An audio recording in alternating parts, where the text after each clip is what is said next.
Frogmación Podcast, capítulo 17. Entrevista a Pablo Tilota, 32 años, batiendo bits. Muy buenas a todos y bienvenidos de nuevo a otro episodio de nuestra Frogmación Podcast, nuestro podcast donde hablamos de tecnología, de programación, de machine learning, de videojuegos y también hablamos con expertos en tecnología, expertos en programación, y hoy nos acompaña uno de mis mejores amigos en el mundo digital, en el mundo de los instructores, y con uno de los que mantengo más conversación activa. Es para mí un placer traer a Pablo Tilota, sin duda un programador con mucha experiencia y un instructor online que se metió en esto igual que yo y que, bueno, hemos compartido muchas aventuritas juntos. Pablo, encantado de tenerte aquí. ¿Qué tal? ¿Cómo estás? Bueno, muy bien, muchas gracias por la invitación. Has venido mucho a mi casa a entrevistas y ahora me tocó a mí responder preguntas, así que estoy muy emocionado, muy contento. Y muy contento por ti, por todos los logros que estás teniendo con esta Frogmación y con esta nueva plataforma de cursos. La verdad que es un orgullo para todos los que te conocen. Sí, no, la verdad es que todo proyecto nuevo es muy divertido, ¿no? Empiezas con muchas energías, pero luego entran las dudas o entran el cansancio de tener que llevar un proyecto hacia adelante, pero no ha sido el caso ni mío ni creo que tuyo, que también hablaremos de tus proyectos y tus cositas que has llevado adelante, porque tú también has levantado una plataforma desde cero hace ya 2 años. Cuéntanos, para los que no te conozcan, ¿quién es Pablo Tilota? Bueno, Pablo Tilota es un amante de los bits. Yo siempre me presento así. Soy un amante de los bits, todo lo que tenga bits, lo amo, lo llevo en la sangre desde los 16 años, cuando mi padre nos regaló una Commodore 64 a mi hermana y a mí. Y primero me atrajo el tema de los videojuegos y luego descubrí un manualcito que traía la Commodore, que era de programación, y yo decía, ¿y esto cómo, de qué rollo va, no? O sea, programación en BASIC, y empecé a hacer mis primeros programitas y ahí nació un amor a primera vista que no paró nunca, ¿no? O sea, terminé mis estudios secundarios y mi padre hizo un gran esfuerzo, me mandó al mejor lugar que había en ese momento en Argentina para estudiar programación, que era de la empresa NSR, la multinacional. Tenía una academia de estudio a nivel internacional. Era la única que daba título internacional y ya se veía programación a un nivel muy avanzado en esa época, en el año 78, cuando aquí en las universidades recién se comenzaba con pequeños lenguajes, ¿no? Ahí yo ya me hice administrador Unix, programador COBOL experto, ya te hacían hacer un sistema operativo en C en el tercer módulo. Era algo muy, muy exigente, no era para cualquiera. Y bueno, realmente esa formación a mí me puso en línea con todo lo que sería mi carrera después, ¿no? Con mucha seriedad, con mucha fuerza y con mucha preparación. Claro, porque estamos hablando además de una época donde en el 78, corrígeme si me equivoco, pero todavía el boom de los ordenadores en casa En el no había 88, empezado, ¿verdad? Perdón, en el 88. Vale. Vale, no, es que tampoco me No, cuadraba por fechas, pero como lo has dicho tan no, confiado. 88. 88, claro, justo el año en el que yo nací. Entonces, claro, el boom de los ordenadores portátiles en casa como tal, como lo conocemos a día de hoy, no había iniciado siquiera, ¿verdad? No. Tener una PC en la casa de uno era un lujo. Yo solamente tuve un amigo que logró tenerla lo antes, pero eran unas computadoras que hoy por hoy ni siquiera el peor celular podría opacar, ¿no? O sea, Claro. tenía pocos megas de RAM, 1 mega de RAM, por ejemplo, o 2 megas de RAM. Megas, no gigas, porque por ahí los chicos se confunden. Tenían doble disquetera, no tenían disco rígido. Eran unos disquetes de 5 1/4, que eran unas cosas que ya están en museos, ¿no? Exacto. Eso es lo que yo digo que es lo bueno de tener la edad que tengo, porque muchas cosas que los chicos están hoy estudiando sobre la historia de Internet, sobre la historia de las computadoras, yo la viví. Tú la viviste, claro. Yo la viví. O sea, al comienzo de Internet nadie me lo puede explicar. Lo viví yo.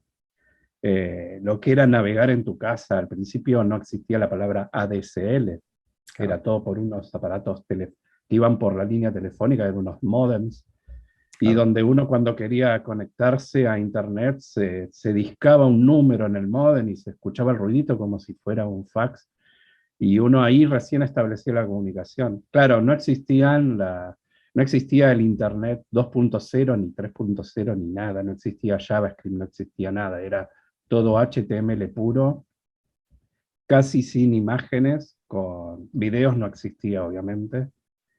Y fue la formación, fueron las primeras herramientas, ¿no? Y me acuerdo que eh, en ese renacer de Internet apareció un visionario Ujú. que es Guille Somcerezo, que se apoda El Guille, que fue el primero en tener una página sobre programación, sobre Visual Basic. Ujú. Y todos hemos mamado de esa página, todos hemos buscado soluciones, porque cuando yo comencé se estudia con libros. Claro. Si tenías que aprender un lenguaje, te comprabas un libro de C y lo leías como cualquier libro. Eran pocas instrucciones, no eran como los lenguajes de ahora, que ni Claro. siquiera llegas a conocer el 10% de las instrucciones. Y bueno, este visionario montó su página en HTML, nunca abandonó el HTML, el pobre nunca evolucionó hacia el CSS y mucho menos el JavaScript. JavaScript. Ujú. De hecho, todavía está su página por ahí. Es una leyenda. De hecho, Microsoft lo ha nombrado MVP. Por mucho tiempo lo ha llevado por el mundo a dar charlas. Ujú. Tuve la satisfacción de hacerme amigo de él y de hecho en mi canal hay una entrevista que le he hecho.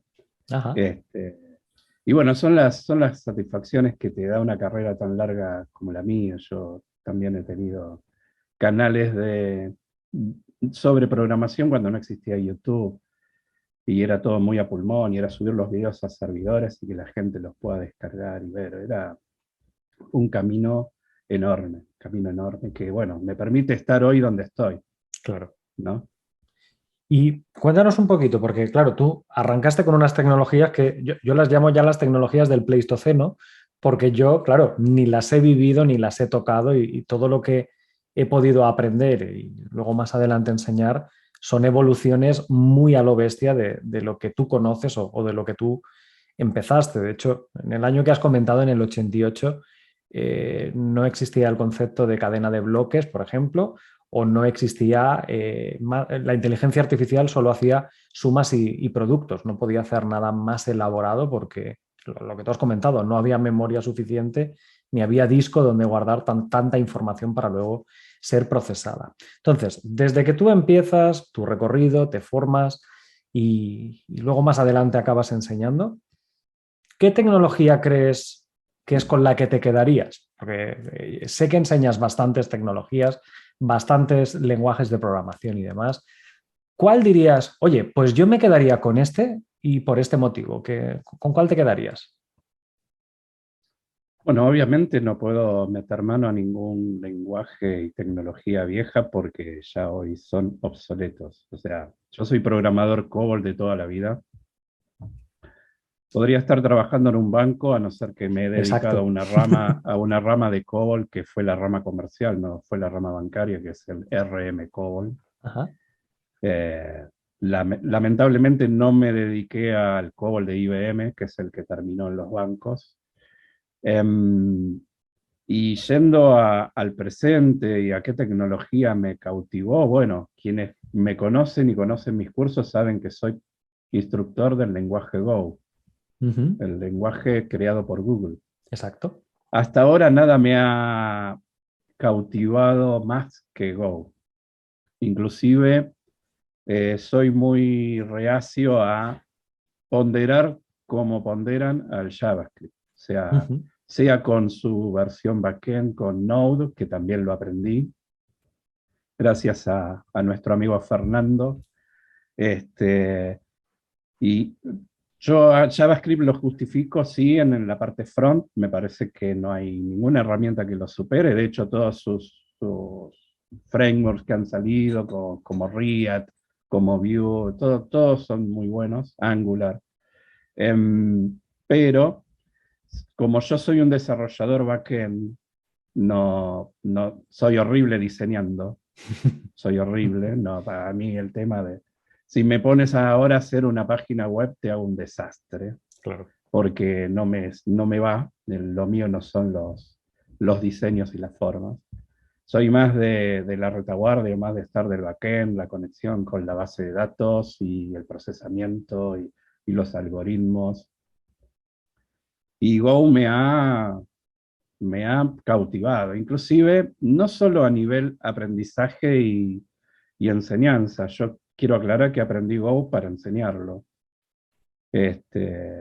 Siguiendo también un consejo de Fernando, me dijo que me convenía, ya que tenía la facilidad de explicar, me convenía aprender cosas para poder bajar a tierra muchos conocimientos que por ahí otros instructores lo hacen difícil de Correcto. explicar, ¿no? Ujú.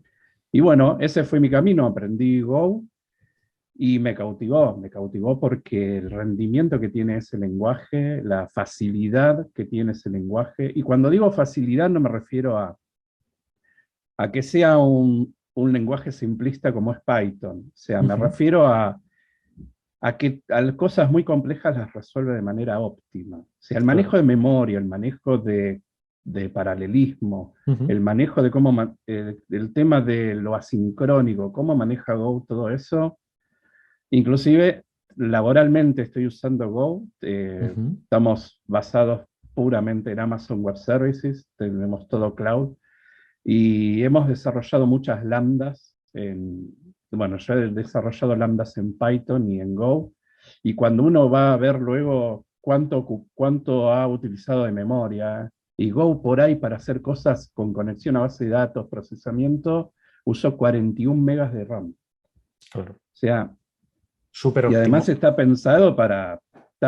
Go lo pensó para dar solución a problemas que tenía de mucha concurrencia Ujú. y que los demás lenguajes no le daban el rendimiento que quería. Entonces agarró el C++, o el C++, como decimos en América, Ujú. y lo transformó en este lenguaje que es Go. Pues mira, ya nos lo podemos anotar todos nosotros para aprender Go y precisamente contigo no hay mejor opción, ¿eh? De hecho, te invito a que cuando quieras subas un curso de Go a nuestra plataforma porque estoy seguro que todos nuestros suscriptores y alumnos estarán encantados de complementar. Siempre es una rama que yo he tocado muy poco. Yo tengo solo un curso de HTML, uno generalista de HTML, CSS, JavaScript, 5 o 6 horas de cada tecnología para entender los lenguajes y conectarlos con frameworks y poco más. Y nunca es un mundo que me haya estirado. Oye, cada vez que yo me he puesto sobre la mesa he dicho, a ver, siguiente curso que voy a lanzar, siempre tengo ahí la categoría de web totalmente abandonada y cogiendo polvo porque es una que no me atrae. Así como, por ejemplo, si me dijeras base de datos, MySQL y tal, te diría que sí. La de web, PHP, derivados de JavaScript y demás, nunca me ha llamado mucho la atención. Eso es curioso, ¿no? Yo siempre he sido más del otro lado, precisamente como comentabas tú. Entonces, nos has dicho Go porque es muy óptimo, permite un manejo de memoria fantásticamente optimizado, lo cual cuando tiramos de servicios como AWS es bastante importante para no dejarnos el sueldo en la factura a final de mes.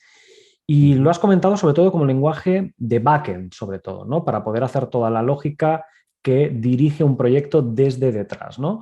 ¿Cómo explicarías a nuestros usuarios que no tienen ni idea de frontend, de backend, y tú que eres del mundo web, lo podrías explicar muy bien? ¿Cómo explicarías a nuestros usuarios, a nuestros oyentes, esa diferencia entre el backend y el frontend? El backend es lo que está entre el navegador y la base de datos. Es todo el procesamiento que hay detrás. Y el front es lo que ejecuta el navegador, toda la funcionalidad que uno ve cuando va a una página, pero esa página se conectó contra un backend para obtener los datos, para saber nuestros datos cuando nos logueamos, para traer el catálogo de cursos que muestra en el front todo eso es un diálogo que ocurre entre la parte del navegador y la parte backend, que es lo que no vemos.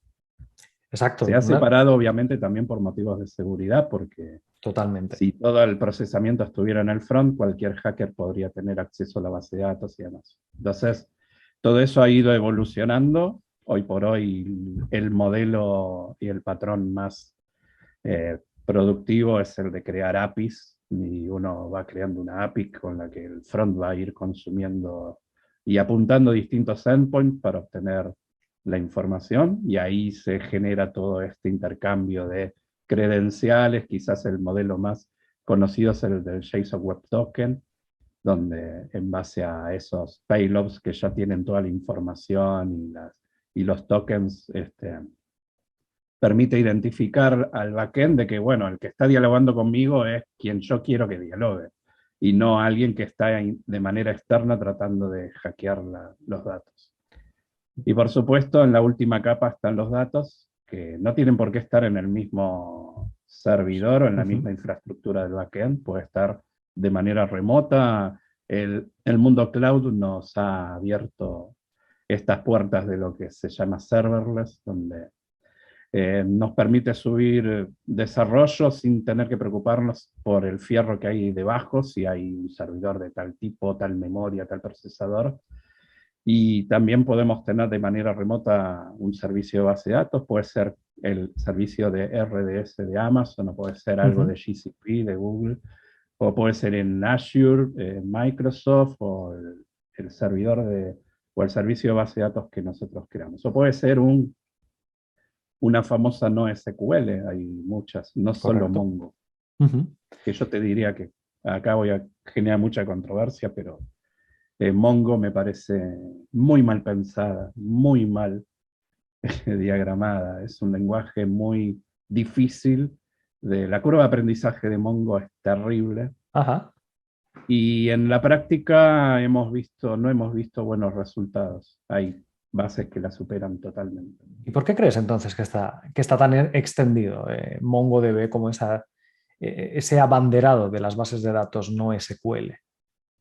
A ver, el tema es qué nació primero, ¿no? Entonces, si no había nada y nace un Mongo y todo el mundo va hacia Mongo y después surgen nuevas cosas, la gente ya fue a Mongo. Entonces, van saliendo nuevas versiones. Yo no digo que no se pueda hacer todo. Me ha pasado, por ejemplo, de tener que hacer determinados desarrollos contra Mongo que para determinadas operaciones me tardó horas. Wow. Y uno dice, no, Mongo es más rápido que una base relacional. Y por ahí eso en una base relacional me hubiera tardado 2, 3 segundos. Entonces, es cierto que cada herramienta fue creada con un fin, y quizás lo que nosotros estábamos queriendo hacer no era lo adecuado para ese modelo. Claro. Pero, ¿a qué voy? Por ejemplo, del lado de Amazon ha sacado DynamoDB, que no es documental, que es un modelo clave-valor, pero que para la mayoría de los casos donde nosotros usaríamos Mongo, podemos ir a DynamoDB y tiene una velocidad de 5 milisegundos de respuesta, le tires lo que le tires. Claro, muy eficiente. Ahora, es un modelo pago.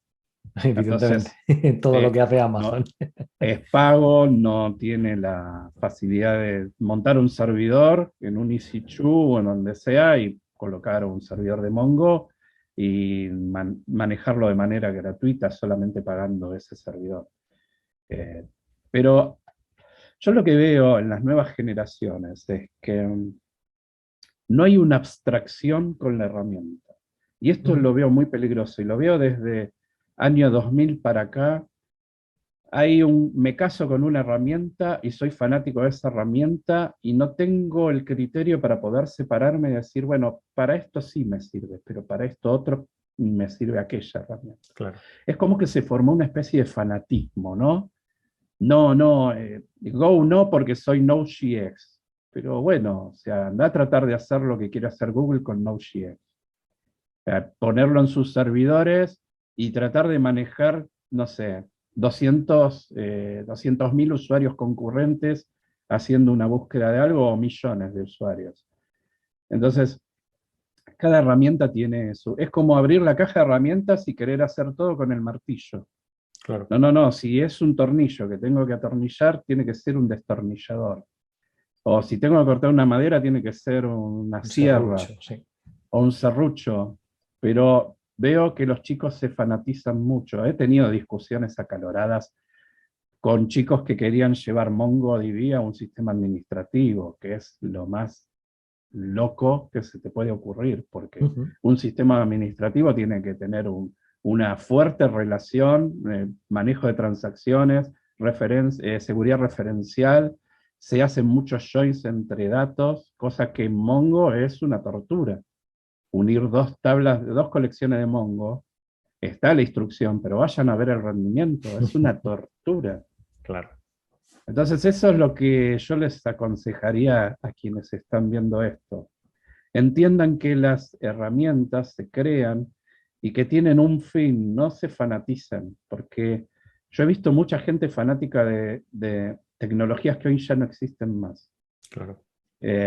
Inclusive cuando el dueño, la persona que creó Node.js, Ujú. creo que vendió el desarrollo, o no me acuerdo qué pasó, si un socio que lo traicionó, qué pasó, creó Deno, que es Node, son las mismas letras en otro orden, y le Ujú. puso el loguito del dinosaurio.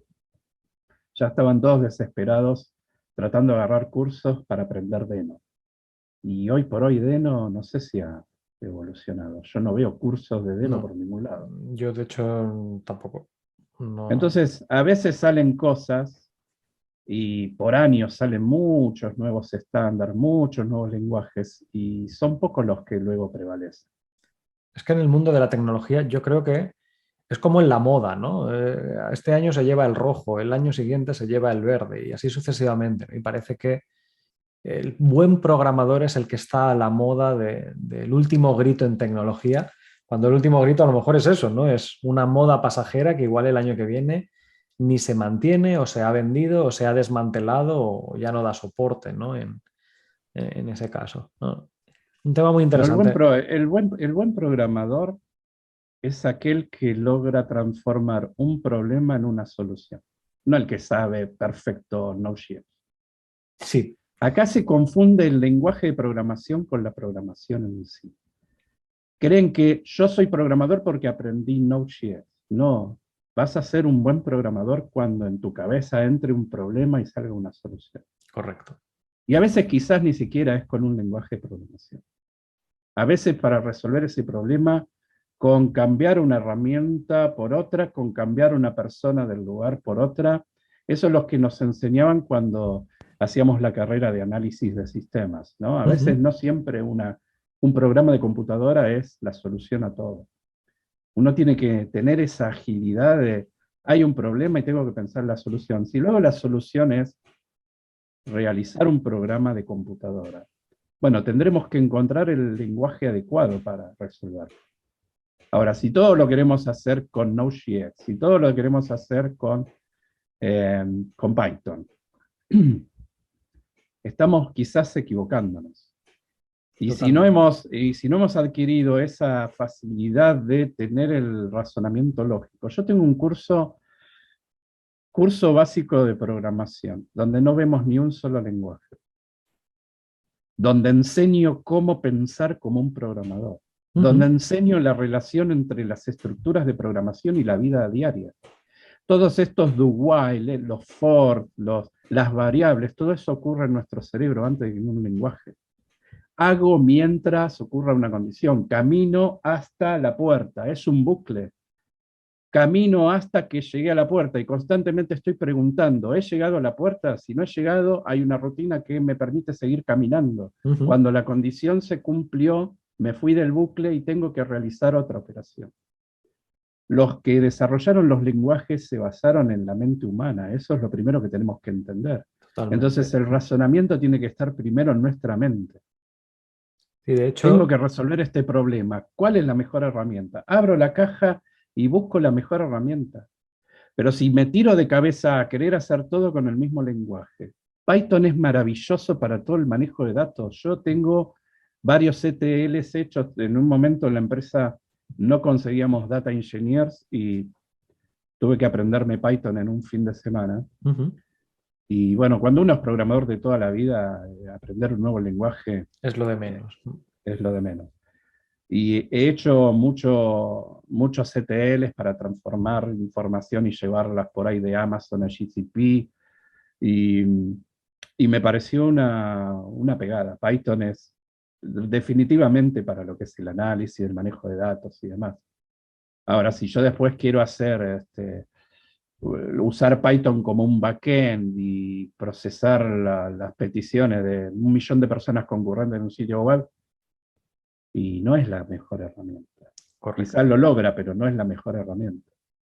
Totalmente, totalmente. Entonces, yo creo que precisamente eso, que no tenemos que casarnos con una tecnología y sí, que iremos evolucionando, algunas nos gustarán más, otras nos gustarán menos, y algunas evolucionarán, otras desaparecerán y otras irán apareciendo. Y precisamente en esa línea te quería comentar que tú estando tan en contacto con el mundo web, desarrollo, hay una palabra que constantemente empieza a sonar en nuestras cabezas, ¿no? Que es esa web 3.0, donde dejaremos precisamente de tu lado, del lado de los servidores, la gran evolución será el descentralizar, el quitar el servidor único donde se centran todos los datos y tener copias distribuidas al estilo cadena de bloques, al estilo blockchain. Esto es algún concepto que ya lleva años rondando por el mundo, que ya hay algún que otro proyectito montado en esa línea. Y te quería preguntar, ¿tú qué opinas? ¿Es una moda pasajera o crees que realmente la web 3.0 va a ir encaminada hacia ese mundo de cadena de bloques? No he tenido la oportunidad de meterme en ese mundo Ujú. del blockchain. Me parece que da mucha respuesta a temas de seguridad, Ujú. a la no dependencia de terceros. Inclusive veían videos de personas que conocen del tema, no soy el más calificado para hablar de esto, Ujú. que mencionaban que inclusive por los temas de login de la dependencia de tantas empresas en las cuales tenemos que colocar nuestro password y que tienen todos nuestros datos, esto venía a dar una solución como que era más democrático, ¿no? Venía a dar soluciones a las posibles interferencias de terceros en nuestros datos. Yo no creo que sea una moda, no creo que venga para irse así como vino. Creo que todo está evolucionando hacia ese camino. Em, Inclusive te diría que no sé si está relacionado, pero lo que yo veo es que hay mucha gente que está tranquila pensando que el desarrollo vino para quedarse y que mientras yo sea programador voy a tener trabajo siempre. Y yo siempre tengo la duda de si la inteligencia artificial no terminará Nos, desarrollando nos en va a lugar nuestro. reemplazar. O sea, Totalmente. en un futuro no tan cercano, pero no tan lejano, ¿qué nos quita de que haya un algoritmo, una inteligencia a la cual uno le plantee un problema y nos desarrolle todo el código a la perfección sin tener que tener un programador atrás pensando? O sea, esa tarea de pensar y crear un desarrollo la puede llegar a hacer una inteligencia artificial, Totalmente. que no es tan nuevo. O sea, a ver, vos me has dicho que en el 88 no existía la inteligencia artificial más que para sumar y para restar. Sin Correcto. embargo, en el 88, 88, 89, 90, existían dos lenguajes de programación. Uno era el Prolog y otro era el Lisp, y eran lenguajes de cuarta generación, ya en ese momento donde uno hablaba en BASIC, y había lenguajes de cuarta generación, ni siquiera pasaban por el medio, se iban o lo muy interpretado, muy básico, a lo muy avanzado, Ujú. donde ya se hablaba de inteligencia artificial. O sea, no era ni de casualidad lo que es ahora, pero si los usuarios que están viendo este video quieren googlear, van a ver que el Prolog era un lenguaje todo este tipo de razonamientos, ¿no? Abría todas estas puertas lógicas de razonamiento y demás. Y lo mismo el Lisp, eran lenguajes ya muy avanzados. Luego quizás fueron evolucionando y ahora se llaman de otra manera, porque yo no vi que el Prolog tuviera una evolución en versiones, pero quizás fue la base para todos los desarrollos posteriores. Y todo Totalmente. eso se fue viendo, o sea, yo nunca vi un código de Prolog, o sea, pero sí sé que existieron, y en ese momento era, si uno se metía en eso, era un mundo desconocido totalmente. No, no, totalmente. Y yo también soy de la opinión que el mundo de las cadenas de bloques, del blockchain, ha tenido un problema muy gordo y es que la sociedad, la primera utilidad que le hemos visto ha sido monetaria en términos de dinero. Entonces, cuando hablamos de la palabra blockchain, cadena de bloques, lo asociamos automáticamente a criptomoneda, a dinero, a compra, a transacción, cuando una cadena de bloques no deja de ser una tecnología que sigue una serie de reglas y que se puede utilizar, evidentemente, con fines monetarios, como hemos podido ver, y que además son muy volátiles en las últimas semanas, pero también se puede utilizar como herramienta tecnológica para llevar a cabo cualquier tipo de verificación a nivel de seguridad, lo que comentabas tú, esa transparencia, esa seguridad, esa encriptación, pero a la vez poder chequear los datos que contiene la cadena de bloques para ver que no hay una malversación de nuestros datos o una falsificación de la información que esta misma contiene. Yo creo que esto abre las puertas a lo que comentabas tú, a que ¿para qué necesitaré yo una contraseña en cada sitio web o demás, cuando una misma cadena de bloques puede validar que yo soy yo mismo? O, por ejemplo, el problema que tenemos en la sanidad a día de hoy es que los datos a nivel sanitario, a nivel de protección de datos, son datos de nivel máximo de seguridad. Una radiografía mía o una receta que me hayan expedido a mí es súper controvertida, tiene que estar súper protegido eso a nivel de datos. Eso significa que el día que yo viaje allá a Argentina a visitarte, si por suerte o por desgracia me toca ir a un médico no puede consultar mis radiografías, ni ver cuál es mi historial médico, de qué estoy medicado a la hora de tratarme una posible dolencia u otra. Esto con una cadena de bloques sería totalmente inmediato. Todo el mundo podría acceder a esa cadena de bloques y únicamente el médico con la clave necesaria desencriptar la parte necesaria para ver mi historial médico, la información que le es relevante sobre mí. Esto llevado al mundo que nos ocupa, al que hablábamos, al mundo del desarrollo web, significa que la información ya no sería de Google, esas cookies que aceptamos y se van para Google, o esas cookies que aceptamos y se van para Amazon. No habría necesidad de cookies porque nuestra información, nuestro registro como tal, estaría en una cadena de bloques totalmente encriptada y a nivel muy seguro, pero no haría falta el traquear a las personas y crear esa inseguridad o esas reglas, ¿no? En las que nos hemos visto envueltos, sobre todo aquí en Europa, con el protocolo, el reglamento de protección de datos, ¿no? Y que ha obligado incluso a muchas empresas a tener que cerrar por demandas millonarias a nivel de cómo guardaban los datos en su base de datos, que es algo que venían con años y años de historia acarreada en el tiempo. Por tanto, un tema muy interesante y ojalá dentro Sí, de hay unos que ver, años hablemos de sí, estas cadenas de ojalá, bloques en web. hay que ver si evoluciona, hay que entender que hay cosas que evolucionan, si Sí, son negocio también. O sea, hay que ver si a las empresas más importantes de tecnología esto les va a resolver o les va a crear un dolor de cabeza. Con lo cual tienen el poder como para levantarlo o tirarlo.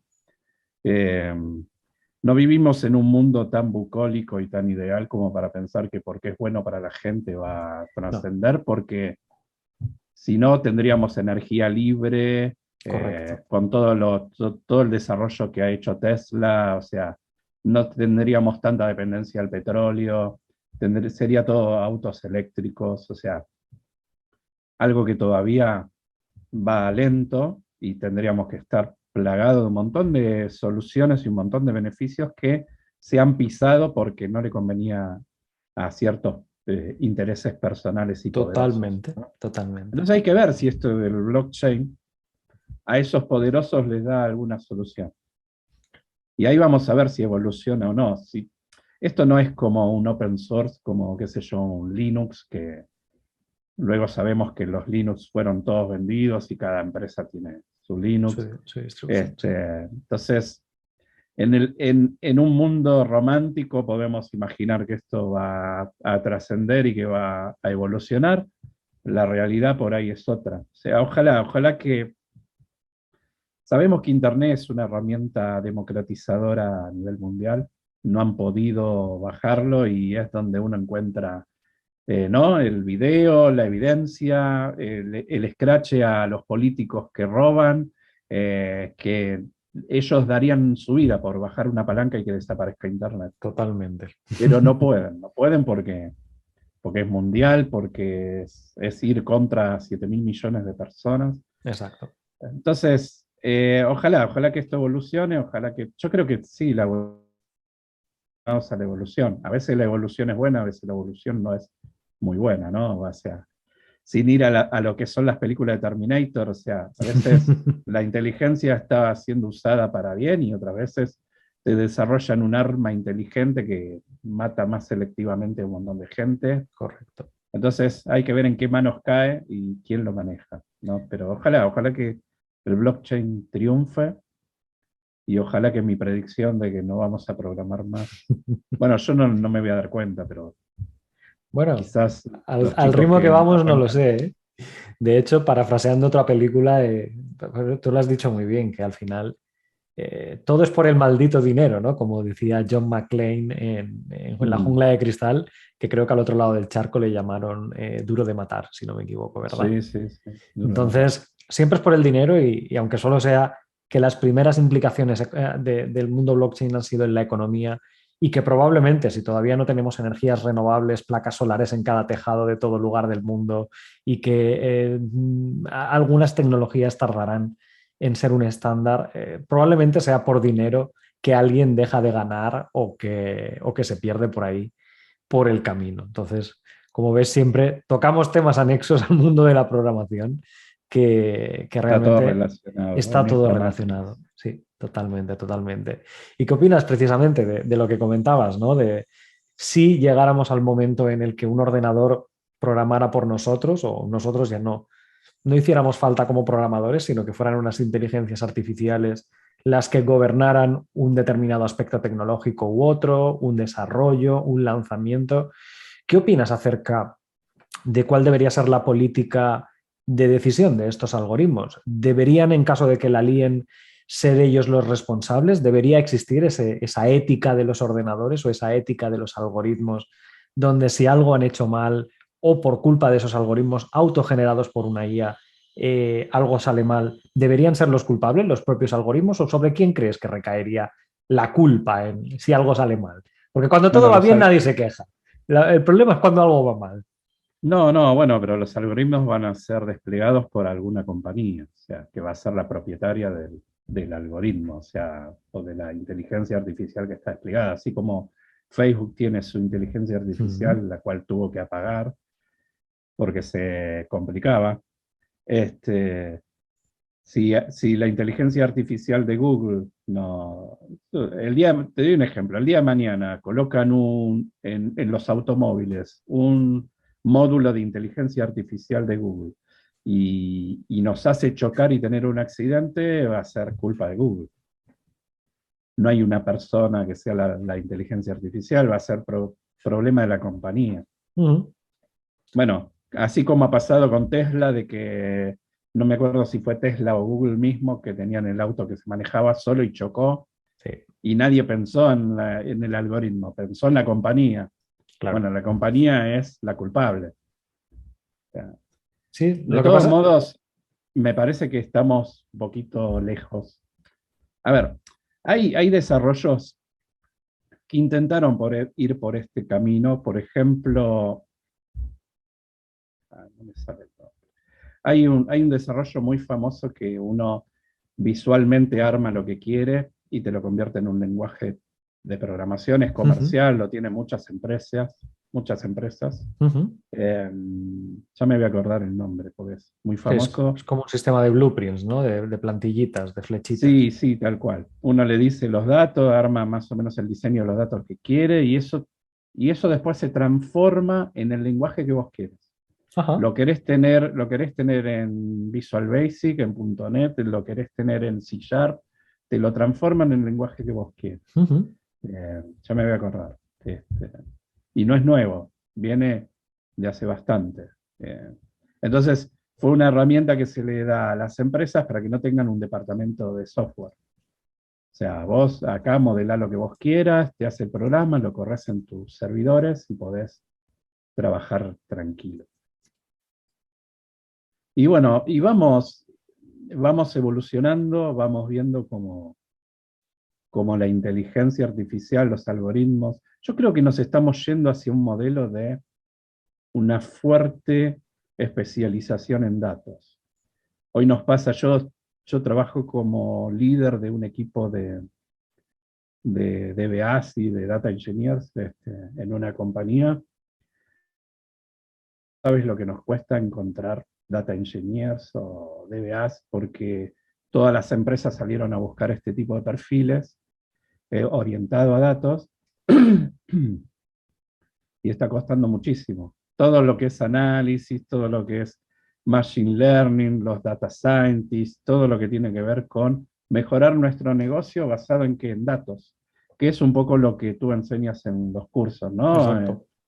Cómo los datos son la pieza más importante de una empresa. El oro lo llamo yo, es el oro de la ¿Sí? empresa al final.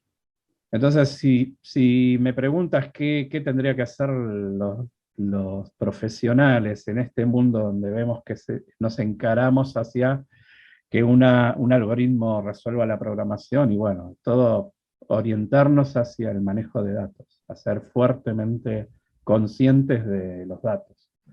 Y me refiero a tenerla muy en claro de el tipo de dato, la longitud. Yo veo que los programadores son muy malos manejando bases de datos Ajá. y ellos creen que varchar 255 es lo mismo que varchar 10 porque total va a ocupar lo que ocupe, me da lo mismo. Y yo siempre les pregunto, si es así, ¿por qué MySQL y los demás motores de base de datos eligieron una medida mínima y máxima? ¿Por qué no, a todos no le pusieron varchar Varchar. 255 Ujú. o varchar 65.000? O que hagamos todo como long test, que es un tipo de dato, Ujú. que ahí puede entrar un volumen de Harry Potter en ese campo, pero no importa. Y diariamente me encuentro con correcciones que tengo que ir aportando a los programadores porque caen en ese error de la longitud no importa total. Claro. Luego tienes tablas de millones y millones de registros que esa No, tabla no termina caben. pesando gigas Claro, porque no lo pensaron bien. totalmente. Entonces, tu recomendación sería siempre intentar conducirse por los datos, ¿no? De que cuando estén en una empresa, por mucho que estén en el área de programación o en el área de diseño, además, pensar que esa empresa está generando una serie de datos y que le pueden ser útiles en un momento dado al programador o al que crea el algoritmo o incluso al que diseña el producto de cara a utilizar esa información como feedback, como retroalimentación, ¿verdad? Sí, porque en realidad, si te pones a pensar, un sistema por dónde empieza, un desarrollo nuevo de un sistema. Y yo veo que hay chicos que van, perdón, digo chicos porque yo tengo 51 años, no de manera despectiva. No, no pasa nada, Em, no pasa nada. Van y lo primero que hacen es agarrar el lenguaje y empezar a pensar en las pantallas y lo primero tiene que ser Uno no empieza un edificio pensando en la pintura que va a tener el departamento. Uno empieza a pensar en los hierros, en la base, la estructura, los cimientos, y los cimientos de cualquier sistema son los datos. Uno antes de agarrar un lenguaje de programación tiene que sentarse y decir, bueno, mi sistema va a tener una tabla de usuarios, va a tener una tabla de clientes, va a tener una tabla de productos, y empezar a modelar qué campos va a tener cada tabla, la tabla de ventas, cómo se va a relacionar. Cuando ya tiene todo eso, sobre eso empieza a construir las opciones, los módulos. Y por último, el frontend, o sea, y muchos arrancan por el front. Uno tiene que empezar por los datos, después empezar a desarrollar toda la comunicación con esos datos, la parte backend, y después pensar en el front.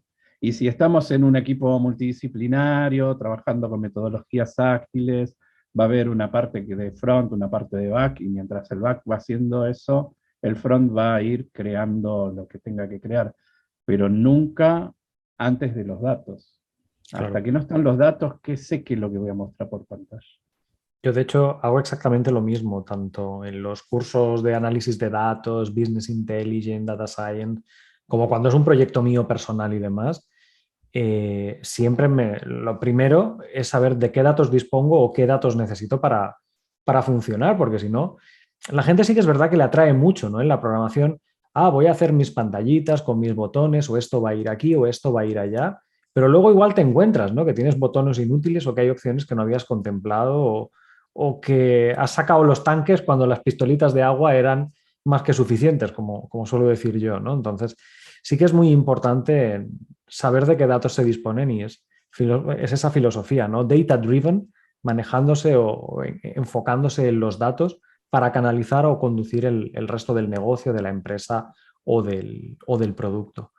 Muy interesante, muy interesante. Es que cómo voy a codificar la solución es quizás el mal menor. O sea, pensar que programar es manejar un lenguaje de programación es el primer error, y vuelvo a esto. O sea, hacer un sistema implica un montón de pasos. Desde el diagrama, aunque uno no lo haga en papel, el diagrama lo tiene que tener en la cabeza. Claro.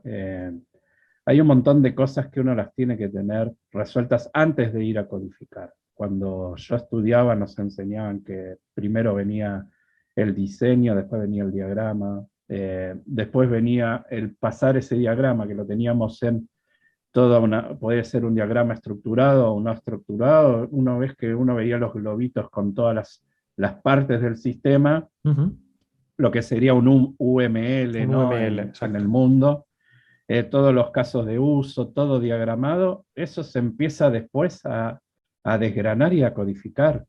Pero uno no se tira de cabeza en un editor, en un Visual Studio Code, allá a ponerse a hacer las cosas. Uno mínimamente tiene que tener en claro qué va a hacer.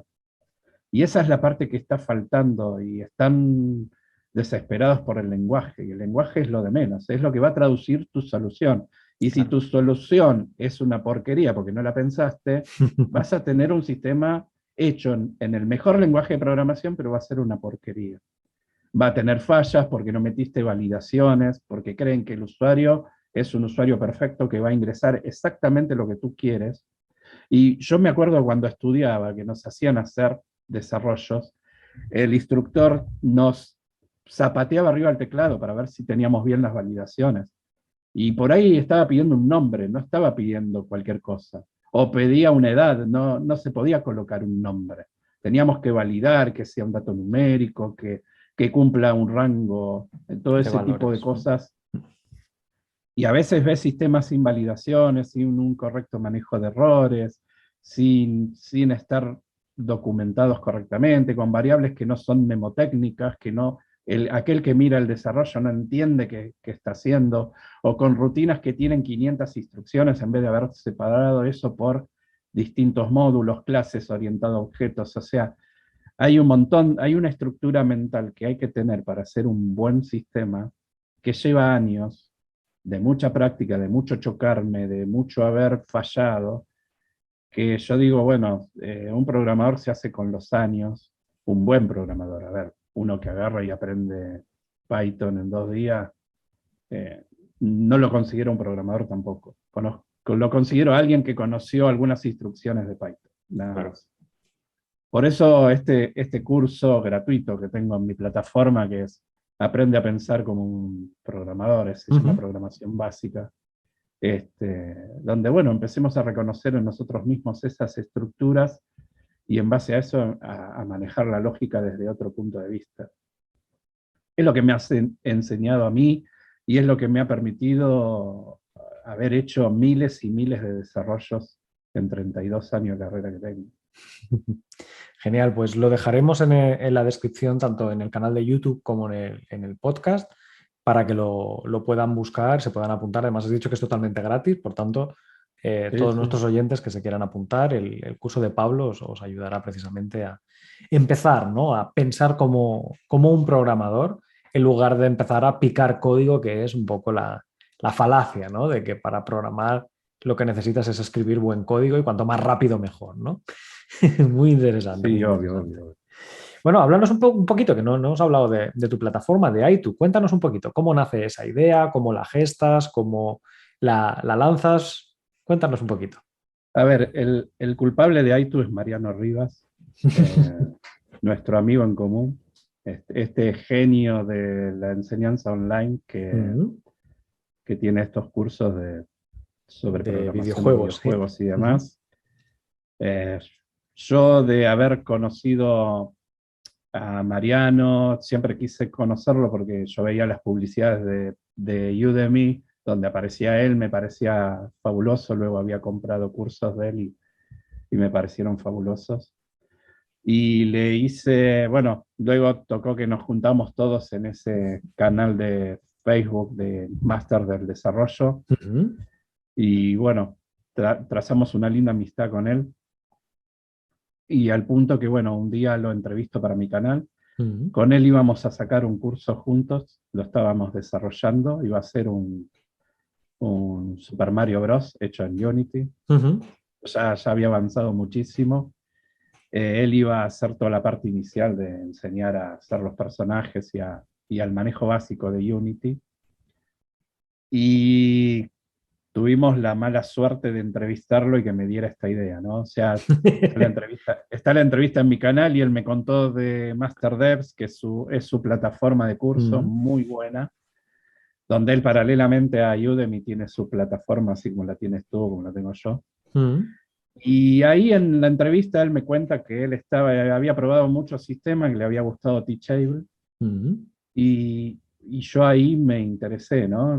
Le empecé a preguntar cuánto costaba, y él me dio el costo y a mí me hizo un clic en la cabeza. O sea, terminé la entrevista y me tiré de cabeza, monté Aitu, que no es el nombre original, iba a ser otro el nombre, se iba a llamar itmaster.devs. Y cuando hablo con él me dice, pero pará, yo soy Master Devs, vos no te podés llamar itmasters.devs. El punto .devs era el dominio, ¿no? Entonces le digo, no, tenés razón, va a parecer que estoy queriendo copiarte, así que ahí cogí otro dominio, que fue Aitu, y tuve la suerte, porque yo quería el Me Too, y después Me Too terminó siendo un movimiento. Menos mal que no lo elegiste. Por Dios. Ahí la hubieras liado. Tuve una suerte enorme, porque muy lejos de eso. Y bueno, ahí lo monté mis cursos y después empecé a invitar a otros masters y se sumaron. Waldo Acosta, Juan Fernando Urrego, has estado tú también, antes de montar ProGames, formación. Está Mariano también Rivas. Me hubiera gustado tener a Fernando también, pero bueno, obviamente Fernando está con tantos cursos y está muy casado con Udemy. Pero bueno, yo digo, ¿para qué va a venir Aitu? Si él tiene la necesidad, se monta él mismo su plataforma y pone sus cursos ahí. Correcto. Tampoco voy a subirle tanto el precio a Aitu. Pero bueno, es un marketplace, tenemos 16 autores, 135 cursos más o menos activos, casi 40.000 alumnos en la plataforma, unos 300 afiliados que revenden, aunque en la práctica por ahí son 2 o 3 porque se registran. Claro. Hacen un intento de viralizar un link y como no venden, no lo intentan más, ¿no? Es el tratar de ganar dinero fácil con mínimo esfuerzo. Pero hay afiliados que ganan bien porque se mueven. Claro. Y bueno, lleva 2 años. Ahora el 3 de mayo cumplimos 2 años. Fue el día que hicimos el gran descuento que hacemos todos los años del 50%. Y realmente nos está yendo bien. O sea, no voy a decir que me voy a ir de vacaciones a Mallorca, pero nos está yendo bien. No, bien. Pues, y muy feliz por ver que has montado esta plataforma tuya y que te está yendo muy bien. Sí, no, la verdad es que el feedback ha sido muy positivo y los estudiantes al final... Yo recuerdo algunos mensajes muy muy divertidos a mí me da igual que estés en Udemy, en tu plataforma o donde sea, ¿no? A mí me gusta tu material y yo te lo compro en Udemy o en tu plataforma o donde lo tengas, porque lo que me gusta no es la plataforma, es tu forma de enseñar o tu metodología, tu filosofía o la gente con la que trabajas, porque al final la gente me pone a mí la cara de Frogame, ¿no? Pero es todo un equipo de instructores, 15 instructores en Sí, total y los que están por venir en las próximas semanas. sí, sí, sí, voy a ver si subo el cursito de Go, cursito, tiene como 15 horas, 17 Ah, está horas. bien, un curso muy divertido, muy intenso y al final Sí, sí, son hacemos un, tecnologías... hacemos un backend de una aplicación de Twitter, que es un curso que hice Oh, con Agustín Navarro. Yo mm, tengo la parte backend, así que voy a ver si lo subo también a Frogame fan- Formación. fantástico, yo creo que todos te lo agradecerán y nuestros suscriptores, ya te digo, la pata más coja de la que yo he cojeado siempre es el mundo web, porque es el que menos me atrae, por tanto tú y yo tenemos casi casi intersección cero en el sentido de que tú dominas o te gusta más la parte web, yo soy más de la parte de videojuegos o del análisis de datos. Pues bueno, Pablo, hemos hablado de una gran cantidad de temas. De hecho, creo que ha sido uno de los podcasts más largos. Siempre tengo esa particularidad de que cada vez que invito a un instructor, como tenemos tantos temas en común, es como estar en una conversación en el bar y grabarla, ¿no? De Mm. poderla ofrecer al resto de la comunidad educativa o de la gente que nos sigue a través del podcast, del canal de YouTube y demás. Pues bueno, para terminar, yo te digo que no será la última vez que estés aquí porque creo que tenemos muchos temas muy interesantes de los que poder hablar más allá del mundo web, por ejemplo, del mundo de la emprendeduría o centrarnos en esa faceta tuya, ¿no? De emprender, de lanzar un proyecto hacia adelante, de lo que significan las noches sin dormir o los WhatsApps a medianoche de esto no funciona o hay que cambiar esto y demás. Por tanto, ese me Y lo de los guardo. fracasos, ¿no? Vale, de Y los de los fracasos, que fracasos. también se aprende De de los ello. fracasos que son los más nutritivos de todos. Sí, es decir, si todo nos funcionara bien y todo fuera bien a la primera, yo creo que el mundo sería muy diferente y de hecho sería negativo casi casi Mm. para las personas que vivimos en él porque nos creeríamos los amos del mundo, ¿no? De que podemos hacer cualquier cosa que se nos pase por la cabeza en lugar de mantener esos pies en la tierra. Pues Sí. bueno, para terminar, como siempre, suelo preguntar a toda la gente que pasa por aquí, una película y un libro o un libro y una película que quieras recomendar a nuestros oyentes. No necesariamente tiene por qué ser del mundo de la programación, sino que hayas considerado interesante y que te gustaría que nuestros oyentes le echaran una ojeada. Sí, de hecho, no, si tuviera que recomendar un libro, a ver, si los que están viendo quieren algún libro para emprenderismo, para lo que es emprendedurismo, no sé, Padre Rico, Padre Pobre, de Robert Ajá. Kiyosaki, Ujú, que es un camino de ida. Uno lo lee y después quiere comprar otros libros de él y empezar a hacer, se mete en todo ese rollo, ¿no? ujú. Pero te voy a recomendar un libro que fue el único libro que logró que yo una noche no durmiera, porque no podía dormir. Digo, no, tengo que levantarme y seguir leyéndolo porque me atrapó de tal manera. Es un thriller psicológico, Ajá. que es El psicoanalista, No lo conozco. de Eh, John Katzenbach. O Ajá. sea, yo creo que es un libro que te va a fascinar, porque es un libro que desde que empezás en la primera hoja, donde se plantea el tema, es un libro muy famoso. De hecho, se amagó varias veces en hacer una película sobre este libro, que Ujú, está al nivel de no sé, el Código Da Vinci, o es un thriller psicológico terrible, de esos que vas avanzando y querés llegar al final para descubrir quién es el malo del cuento. ujú, Se llama El psicoanalista. Muchos de los que deben estar viendo este podcast lo habrán leído ujú. y otros por ahí se están enterando ahora. El autor es John Katzenbach, eh, con B-A-C-H al final, y es un bestseller. O sea, viene del 2003, ¿sí? En el Ujú. 2002 se lanzó y no sé cuántas ediciones ya tuvo. No, pues le seré una ojeada, me lo anoto para bajármelo al Kindle para leer por las noches. Y en películas tengo una tonelada, porque depende de lo que le guste a cada uno. A mí me gustan las películas de terror, los thrillers, Mm. o sea, Quizás jamás te recomendaría una película pasatista o, de, o romántica, pero me gustan las películas de muy bajo presupuesto que logran cautivarte desde que inician hasta que terminan. Ujú. Y creo que el abanderado de eso es La ventana indiscreta. Es una película viejísima del 58, creo, de Hitchcock, De Hitchcock. con James Stewart y Grace Kelly.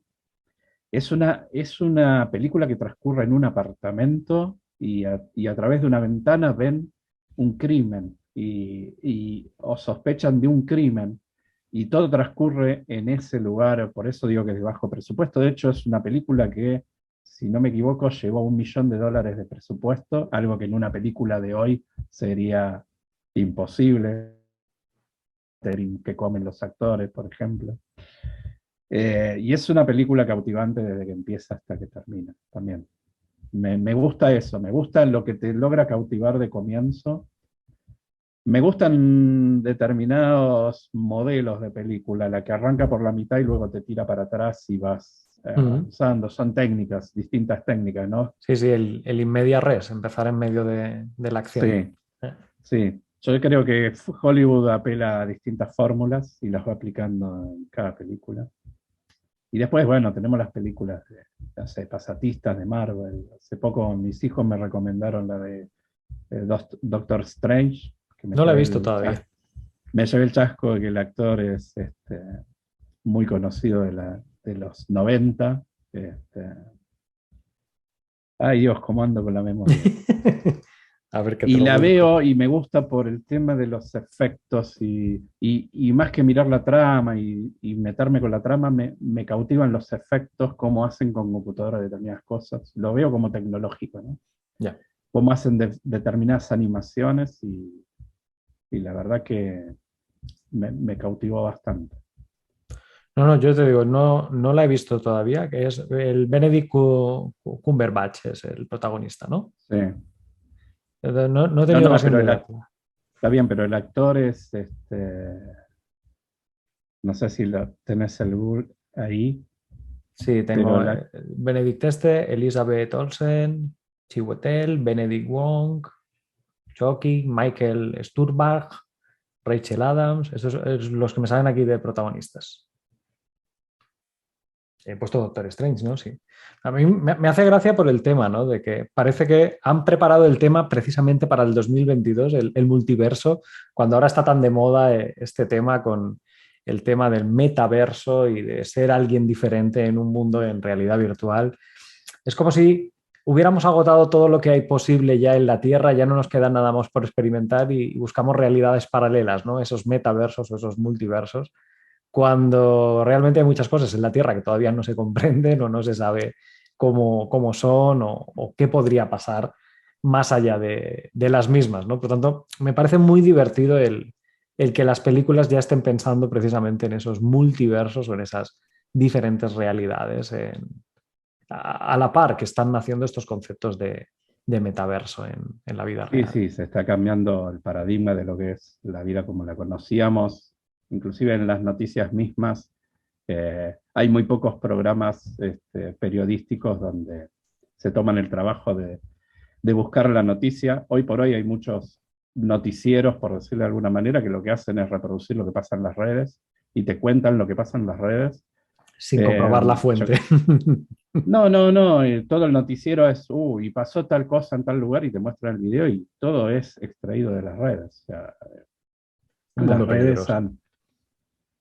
han traído todo lo bueno y lo malo, ¿no? Creo que nosotros, tanto tú como yo y como cualquier instructor en línea, que es un tema que no hemos tocado, nos toca lidiar con lo mejor de los alumnos y también con lo peor, ¿no? O sea, Totalmente.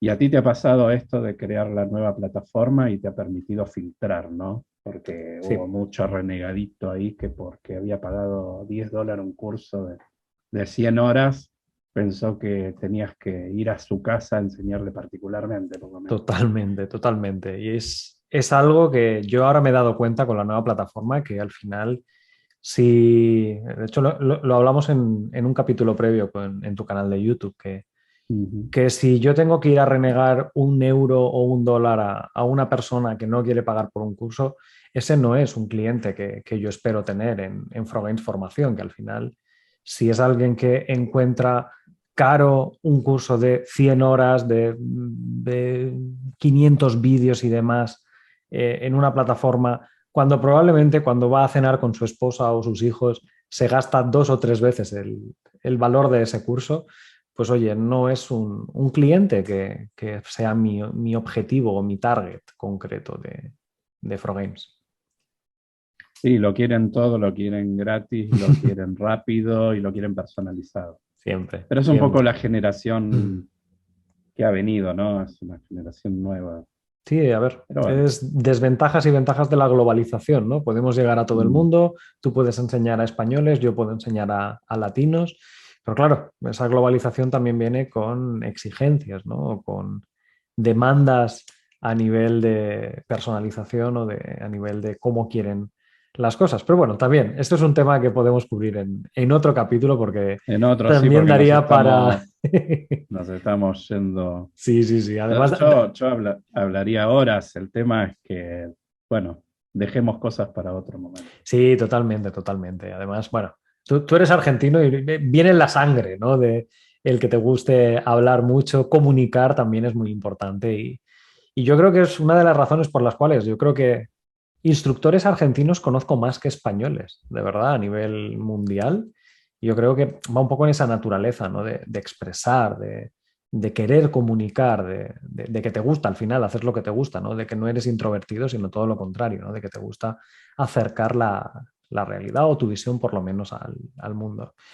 Pues bueno, Pablo, muchas gracias por habernos... A veces te lo critican, ¿eh? A veces sí. te lo critican. Sí, ¿no? El dicho este de miente más que habla, ¿no? Que se aplica mucho también a las personas muy habladoras. Es broma. Pues bueno, Pablo, nos ha acompañado Pablo Tilota, instructor online y creador de la plataforma Aitu. Muchas gracias, Pablo, por habernos acompañado y como te he dicho, no será la última vez que pases por aquí, además de que te esperamos, como siempre, con los brazos abiertos desde la plataforma de Frogames para que pases a formar parte de nuestra familia. Muchas gracias a vos y la verdad que es siempre un placer hablar con un amigo como vos. Muchas gracias, Pablo. Y a todos vosotros, bueno, os esperamos en el siguiente episodio de Formación Podcast con más contenido acerca de programación, de tecnología, de matemáticas, machine learning, bueno, y todas estas cosas que solemos hablar en el canal en YouTube o a través de las diferentes plataformas de podcast como Spotify, Google, Apple, Amazon y demás. Gracias por habernos acompañado, gracias, Pablo, y nos vemos en el siguiente episodio. Si te gusta Frogmación Podcast, síguenos en redes sociales, a través de Facebook, Twitter, Instagram o nuestro canal de YouTube. Y consulta todos nuestros cursos o suscríbete a nuestra newsletter en la web frogames.es.